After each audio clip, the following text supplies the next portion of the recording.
warahmatullahi wabarakatuh. Kami dari kelompok 3 akan mempresentasikan makalah kami yang berjudul tentang media pembelajaran berbasis buku digital. Pembahasannya sebagai berikut. Media pembelajaran berbasis digital. Dalam paradigma pembelajaran tradisional, proses belajar mengajar biasanya berlangsung di dalam kelas dengan kehadiran guru di dalam kelas dan pengaturan jadwal yang kaku di mana proses belajar mengajar hanya bisa berlaku pada waktu dan tempat yang telah ditentukan. Media dalam perspektif pendidikan merupakan instrumen yang sangat strategis dalam ikut menentukan keberhasilan proses belajar mengajar, sebab keberadaannya secara langsung dapat memberikan dinamika tersendiri terhadap peserta didik. Ini ragam media pembelajaran berbasis buku digital. Nah, ragam media pembelajaran ini adalah 5. Yang pertama, multimedia interaktif. Yang kedua, digital video dan animasi. Yang ketiga adalah podcast. Yang keempat adalah augmented reality. Dan yang kelima adalah virtual reality. Nah, mari kita bahas pengertian dari kelima ragam ini. Yang pertama adalah multimedia interaktif. Multimedia interaktif adalah gabungan antara beberapa media seperti teks, gambar, suara, animasi, video, audio, dan lain-lain yang semuanya itu dimasukkan atau digabungkan ke dalam sebuah komputer atau alat-alat elektronik yang lain. Nah, penggabungan inilah yang kemudian akan diolah dan dimanipulasi secara digital untuk mencapai suatu tujuan tertentu. Yang kedua adalah digital video dan animasi. Nah, perkembangan teknologi saat ini mendorong banyak perubahan terhadap peserta didik yang biasanya cenderung kepada membaca teks di dalam buku. Sekarang jarang karena adanya pengaruh teknologi, seperti handphone gitu.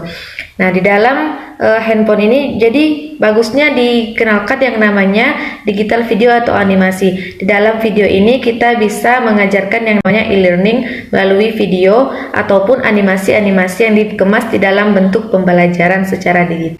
Yang ketiga adalah podcast. Podcast merupakan episode program yang tersedia di internet. Biasanya podcast itu berupa rekaman asli dari televisi, radio, kuliah, pertunjukan, atau acara yang lain. Nah, podcast ini merupakan cara yang efektif dalam proses pembelajaran secara digital. Kenapa? Karena di dalam podcast ini terdapat banyak file-file atau format-format untuk pembelajaran yang biasanya bisa ditonton ulang. Sehingga di dalam pembelajaran untuk podcast ini seseorang bisa mengontrol apa saja yang bisa didengar, apa saja yang bisa dia dapat, ataupun yang lainnya. Selanjutnya ada augmented reality. Nah, augmented reality ini adalah sebuah teknologi yang menggabungkan benda maya 2 dimensi atau 3 dimensi ke dalam lingkungan yang nyata, kemudian memunculkannya atau memproyeksikannya secara real time. Nah, aplikasi AR ini atau augmented reality ini biasanya digunakan untuk memvisualisasikan sesuatu yang abstrak. Nah, agar kemudian dapat dipahami dan dijadikan sebagai alat atau media pembelajaran secara digital. Dan yang terakhir adalah virtual reality. Virtual reality ini adalah penggabungan dari pemrosesan gambar digital, grafik komputer, teknologi multimedia, sensor, dan teknologi pengukuran, kecerdasan virtual, dan buatan dan disiplin lainnya. Nah, virtual reality ini biasanya dipakai untuk membuat kecerdasan buatan ataupun diintegrasikan dalam antar multimedia, grafik komputer, dan teknologi kecerdasan buatan yang lainnya. Baiklah, di sini saya akan menjelaskan beberapa keunggulan dan kelemahan dari media pembelajaran yang berbasis buku digital. Yang pertama, keunggulannya ada pembelajaran jarak jauh. Jadi, pembelajaran ini memungkinkan kita untuk tetap menimba ilmu tanpa harus bertemu secara fisik. Misalnya, kita bisa bertemu secara Zoom dan tetap menjalani bagaimana semestinya pembelajaran tersebut dilakukan. Dan yang kedua, kita dapat mempersingkat waktu target pembelajaran. Jadi, karena setiap pembelajaran itu pasti kita tuh mempunyai target yang ingin kita capai. Jadi, kalau misalnya dilakukan secara e-learning atau secara YouTube atau secara via Zoom, itu dapat mempersingkat waktu. Jadi, target yang kita telah targetin itu akan cepat kita gapai gitu. Karena kalau misalnya kita hadir gitu, harus ke kampus gitu, pasti banyak waktu yang terbuang seperti itu. Lalu yang ketiga ada menghemat biaya. Biaya di sini hemat secara individual ataupun per program studi pendidikan tersebut. Jadi kalau misalnya kita kuliah e-learning, modal kita itu hanya seperti kuota gitu untuk nge-Zoom ataupun Google Meet ataupun YouTube gitu ya. Kalau misalnya kita kuliah offline, banyak tuh modal-modal yang harus dikeluarkan, dari bensin, dari ke kantin, dari mungkin mau lagi seperti itu. Dari beberapa keunggulan-keunggulan yang telah saya jelaskan tadi, ada juga beberapa kelemahan dari e-learning ini. Mari kita bahas satu persatu ya. Bagi yang gagap teknologi, sistem ini belum bisa digunakan. Di sini maksudnya misalnya pendidik ataupun peserta didiknya itu masih gagap teknologi, maksudnya kurang mengerti pada teknologi. Jadi misalnya kan nanti misalnya saya ambil contoh dari dosen yang memberikan materi lewat YouTube seperti itu.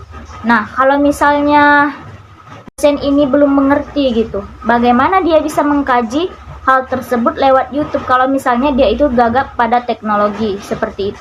Lalu kelemahan yang kedua ini, banyak guru ataupun dosen yang belum siap ataupun belum terbiasa menggunakan sistem e-learning, dikarenakan mungkin terlalu udah terbiasa untuk seperti bertatap muka ataupun secara langsung gitu. Jadi mereka belum terbiasa untuk secara e-learning seperti itu. Jadi kendalanya mereka belum terampil untuk membagikan video-video yang menarik atau materi dan kajian yang menarik di via e-learning tersebut. Prosedur pembuatan media pembelajaran berbasis buku digital. Adapun tahap-tahapnya yaitu yang pertama, tahap analisis. Tahap analisis merupakan tahap menganalisis keadaan di lapangan dan kebutuhan apa saja yang diperlukan sebelum mengembangkan media pembelajaran buku digital. Prosedur yang dilakukan dalam tahap ini ialah analisis materi, analisis masalah, analisis spesifikasi, dan analisis kerja. Tahap kedua yaitu tahap desain. Tahap desain merupakan tahap perancangan media berdasarkan hasil dari penerjemahan pada tahap analisis. Dalam tahap ini dibuat desain materi, flowchart, dan storyboard dan dari media pembelajaran buku digital interaktif yang telah dikembangkan. Tahap yang ketiga yaitu tahap development atau pengembangan. Tahap pengembangan merupakan tahap tindak lanjut untuk mengembangkan media ke dalam bentuk yang lebih nyata atau real sesuai dengan desain yang telah dibuat. Tahap yang keempat yaitu tahap implementation atau tahap implementasi, merupakan tahap dilakukan untuk menguji media pembelajaran buku digital interaktif oleh pengguna di lapangan. Tahap yang terakhir yaitu tahap evolution atau tahap evaluasi. Tahap evaluasi merupakan tahap dilakukan analisis dan penelitian untuk mengetahui hasil pengembangan, tingkat kelayakan, dan tanggapan pengguna setelah belajar menggunakan media pembelajaran buku digital interaktif. Jadi dapat disimpulkan bahwa dalam paradigma pembelajaran tradisional, proses belajar mengajar biasanya berlangsung di dalam kelas dengan kehadiran guru di dalam kelas dan pengaturan jadwal yang kaku, di mana proses belajar mengajar hanya berlaku pada waktu dan tempat yang telah ditetapkan. Peran guru sangat dominan dan bertanggung jawab atas efektivitas proses belajar mengajar, dan guru juga menjadi sumber belajar yang dominan. Dalam paradigma sekarang, dengan pendekatan SCL, dominasi guru berkurang dan sebagian besar hanya berperan sebagai fasilitator dan bukan sebagai satu-satunya sumber belajar, sebab keberadaannya secara langsung dapat memberikan dinamika tersendiri terhadap peserta didik. Dengan keterbatasan yang dimiliki manusia, seringkali kurang mampu menangkap dan menanggapi hal-hal yang bersifat abstrak atau yang belum pernah terekam dalam ingatannya. Untuk menjembatani proses internalisasi belajar mengajar yang demikian, diperlukan media pendidikan yang memperjelas dan mempermudah peserta didik dalam menangkap pesan-pesan pendidikan yang disampaikan. Oleh karena itu, semakin banyak peserta didik disuguhkan dengan berbagai media dan sarana prasarana yang mendukung, maka semakin besar kemungkinan nilai-nilai pendidikan mampu diserap dan dicernanya.